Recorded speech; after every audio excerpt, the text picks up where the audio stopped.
Hello, people of the world watching car reviews on the internet. Welcome to this, the 2025 Chevrolet Corvette Stingray convertible with the Z51 performance package. Today I'm going to get this purple Vette up in the air. We're a nerd out in the tech specs, see how it's constructed, and then of course go give it some beans.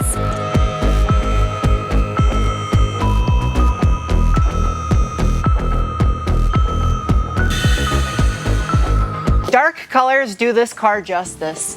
That is for sure. Well, look at these exhaust tips. What? They are active exhaust. You can just barely see the little actuator up inside there. And that's actual metal.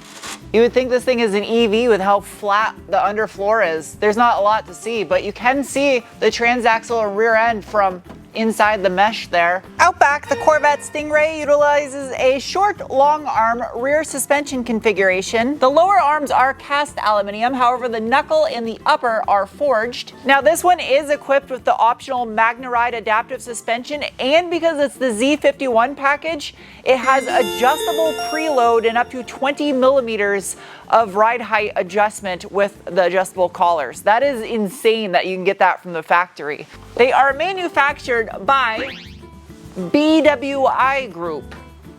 I've never heard of that one before. They give you an arrow in case you're not sure what hole to stick your clipper doodle in. The rear anti-sway bar, which is bolted directly to the bottom of the aluminum rear subframe, measure in at, that's huge, almost 28 millimeter in diameter.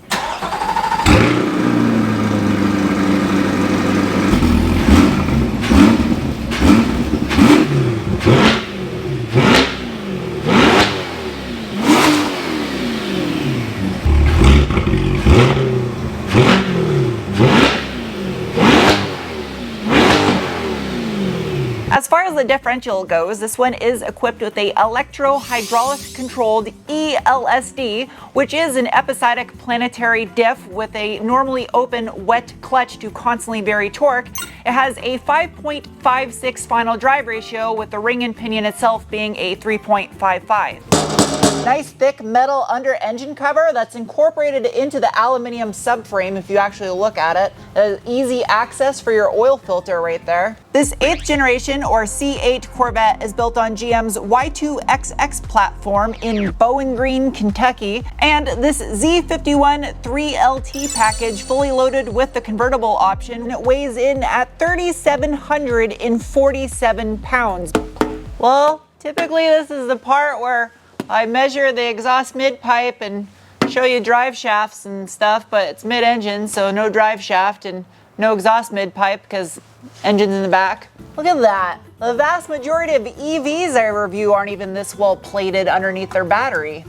This is impressive. You see there's a thin little air scoop incorporated underneath here on both sides. That's pretty neat. Oh, hey, I can see the alternator. You can get a good look at an engine by shoving your head up a Corvette's ass, but you can take my camera's word for it. I think that's the AC compressor. I can see the alternator and AC compressor. As far as the transmission goes, it comes standard with the Tremec TR9080 8-speed wet dual clutch transmission. It is the only transmission available in this car. It is capable of processing shifts in as fast as 100 milliseconds, and it has a maximum torque input rating of 590 newton meters or 800 pound-feet, up to 7,500 RPM. Up front, the Vette again utilizes a short, long arm suspension configuration with forged aluminum knuckles, cast aluminum lowers, and forged aluminum uppers. Little plastic arrow shields, again paired with those MagneRide adaptive adjustable coilovers. The front anti-sway bar, which is incredibly difficult to try to measure, measures in at 31 millimeter in diameter. And this one is paired with the optional hydraulic nose lift, which will raise the front of the car at speeds up to 25 miles per hour by 40 millimeters, so you don't melee your front lip on a speed bump. Pretty durable, and also that's made out of plastic, so it's easily replaceable and probably not too expensive.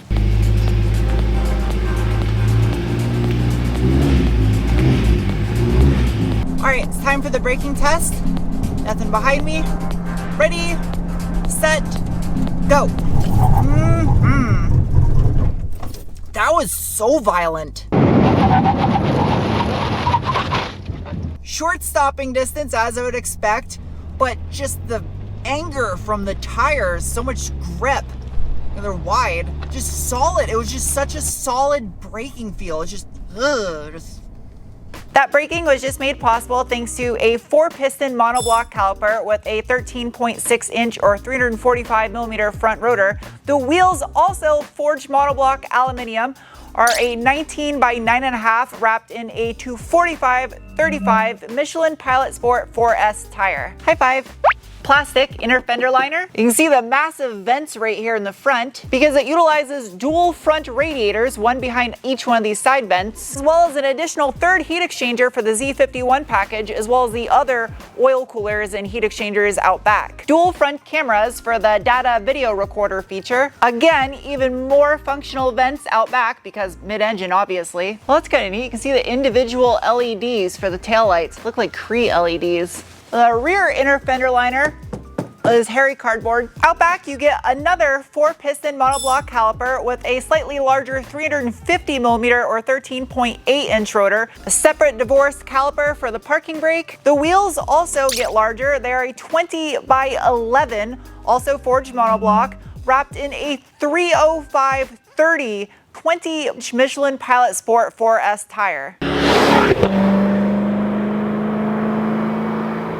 In the name of science, I am now going to give it the beans. But first, assessment of bolstering.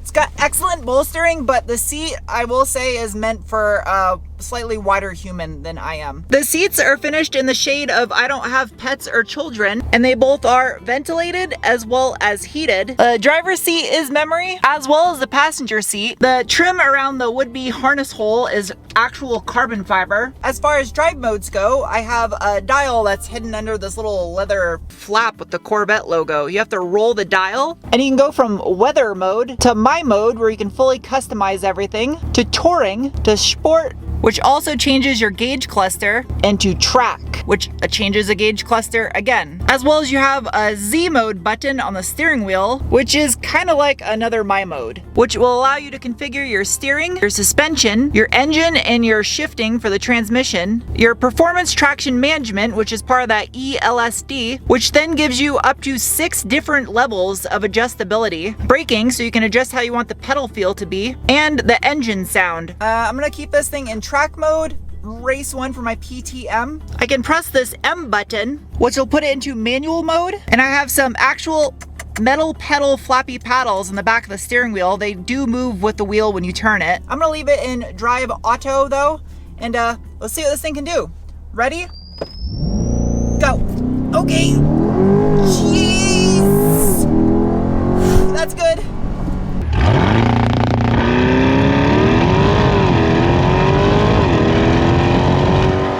Wow, why do you need anything more than this? This is enough. Hop in the frunk. Ugh, stealth looking frunk. That is light, that has to be plastic. And that is not an engine, but it is, I mean, you can put a suitcase in there, a carry-on. Convertibles are a little tricky because the roof goes in the same place where the engine does. Underneath the hood of this 2025 Chevrolet Corvette Stingray is the LT2, which is a all aluminum 6.2 liter overhead valve V8 that produces 495 horsepower at 6,450 RPM and 470 pound-feet of torque at 5,150 RPM. Whew, that's pretty neat. It's got like bicycle gears to open the top. A little rubber access door, was that for the oil cap? Oh yeah, exactly, and the dipstick. Oh, that's kind of neat. There's a little plaque right there in case people ask you too many questions at car shows. Is that plastic? Or that's Lexan. That's still pretty neat though, that they give you a little cover so you can see inside there. I think that's also an additional option. You can see down inside there, that looks like the air intake in the air box. Digging a little bit deeper on this old school American pushrod V8, it has 103.25 by 92mm bore stroke with an 11.5:1 compression ratio. It features cast iron cylinder liners, oil piston sprayers, nodular main bearing caps, and also has variable valve timing equal on both intake and exhaust cams, and is direct injection. Also features GM's cylinder deactivation management system, where it'll cut down to a V4 to save on fuel when the V8 is not needed. The whole underside of the engine lid is actually painted metallic black like the roof. As you can see, the vent is functional on there.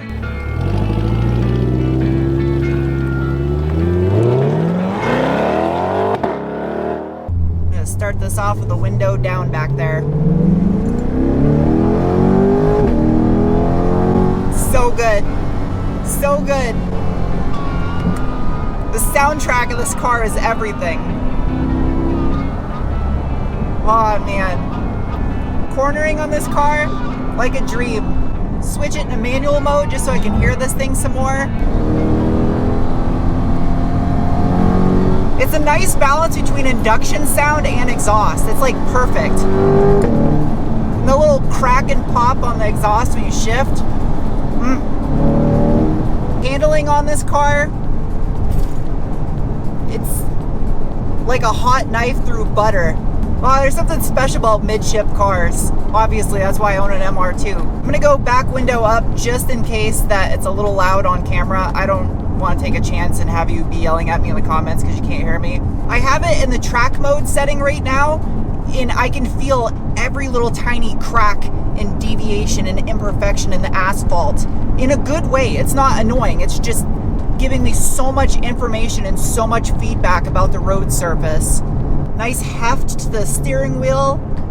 I thought the square shape would be kind of odd, and I don't remember that about the last time I drove one of these. But every time I get in it and I stare at the steering wheel, like, this is gonna be weird, but it's not. It's like a go-kart, I guess. And I'm gonna put it into touring on this road and see if I instantly, yes I do. You can probably even see it on camera. I'm not jittering and bouncing like crazy anymore. The MagnaRide does do a good job in that aspect. I'm gonna put it back into Z mode now, which is basically, I have it set up kind of like track mode. I will say, switching between the modes, at times I feel like the infotainment system is a little slow to bring me the new information back up on the screen. Not that that matters, it's a nitpick, but it is something that I notice. I love that the heads-up display has so much information on it that is available. Although there's a weird thing with heads-up displays. I don't know if you own vehicles that have a heads-up display, but you get used to it really quick and then it just disappears, and then you don't even see it anymore. You have to actively think at times like, oh yeah, I have a heads-up display, what is it telling me?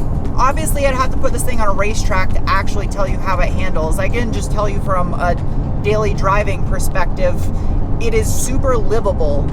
And I don't feel like the suspension is so harsh that I'm gonna be losing traction as I hit bumps. Because the nose is so short on here, you just have those two little haunches that let you know where your wheels are at, and then you have great visibility up front. Out back though, it's not horrible visibility. The back window helps some, but you definitely rely on your camera when you're backing up. I'm gonna downshift with the paddles, not put it in manual mode, punch it. Okay, and it still will shift for me automatically. So that is the big difference. When you put it in manual mode, downshift. Yeah, okay, so it will actually hit a hard rev limiter if you have it in manual mode. It is a true manual mode. This transmission is fantastic. I am obsessed with this transmission. There hasn't been any real faults that I could pick apart on it. Some people might complain that it's a little herky-jerky in traffic when you're taking off, but that's what I love about a proper dual clutch. I don't want it to feel like an automatic.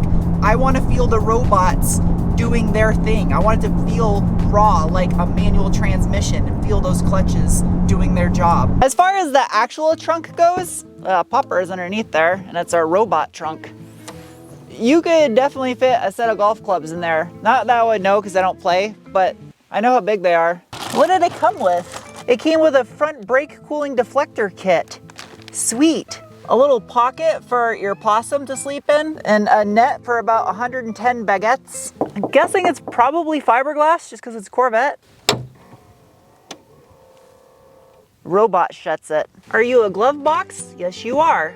Well, it comes with a funnel. Well, it's really soft flock lined. This car has massive wide door sills, so I highly recommend putting a clear bra on here so you don't scratch them up with feet. What is behind the seat? There's absolutely nothing behind the passenger seat other than soft carpet. The little seatbelt strap is leather, I think that's metal. The entire seat back is all gloss black. I'd have to wax that. Well, it's got a little airbag on the back side of it. Robo fold mirrors. To open the doors, it's a little more overcomplicated than it needs to be. There's an electric button right here, but because it's electric, they actually had to engineer a physical latch down here on the floor to also open the door instead of just having one door latch. The door cards are done in black leather and they definitely show your ashy skin very easily. Open the lid. It's got a couple of charge ports in there. You could probably fit a package or two of Pop-Tarts. It has a electronic parking brake. Heads up display. This button right here is for the hydraulic nose lift feature. And this button right here is for the front facing cameras, which are also part of your performance data recorder. Now there might be a way to do this and I'm just not intelligent enough to figure it out, but I feel it's a little bit of a design flaw. The fact that the engine has to be running to put the top up or down or open the engine lid. But it's not a flaw because then you get to hear the engine. Robo fold. Oh, I just shut a bee in there. It goes up and down pretty quick though. Done. As far as the infotainment system goes, the screen is incorporated into the outer surround of the gauge cluster, which is full digital. It's fairly simple, typical GM menu layout. And then inside here, PDR, which is not paintless dent repair, is the performance data recorder, which you essentially can make your own video game replays in real life utilizing the front-facing cameras and putting the telemetry from the car on the screen. It does have a wireless phone charger and it's behind you. This car is about as loaded as it gets because it even has a camera-based rear view mirror. There's also some audio controls on the steering wheel and I found myself I kept pushing them, but they're a pull button. Pull up, pull up. The Bose sound system that is in here, for how small of a cabin this is, it actually makes it sound and feel like it's larger. They did a good job with the positioning of the speakers. I dropped the back window down.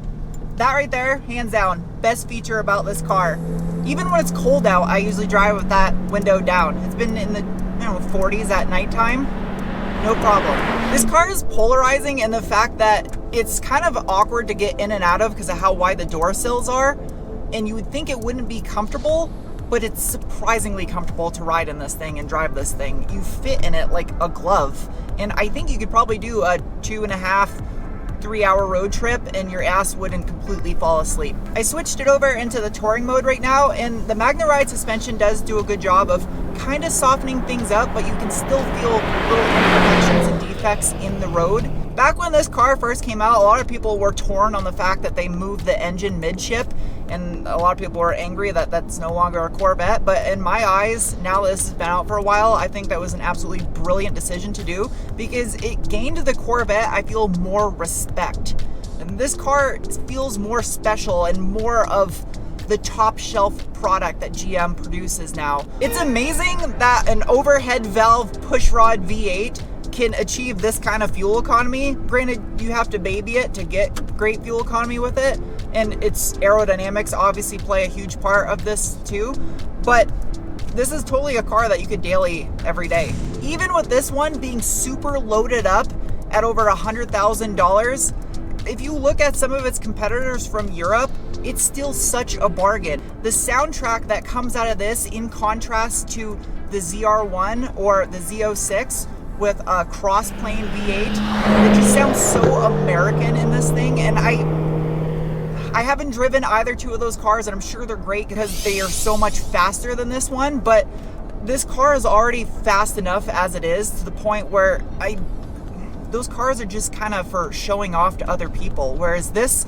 is enough of a car to show off to yourself. This is everything you need to impress yourself, unless you're just using it as a dedicated track toy.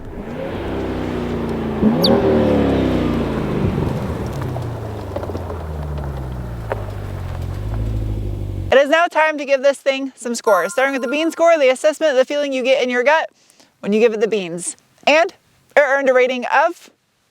Next is the cookie score, the assessment of value. And this 3LT convertible, the Z51 Performance Pack, and a ton of options added to it, bringing the price to $104,000, gets a rating of...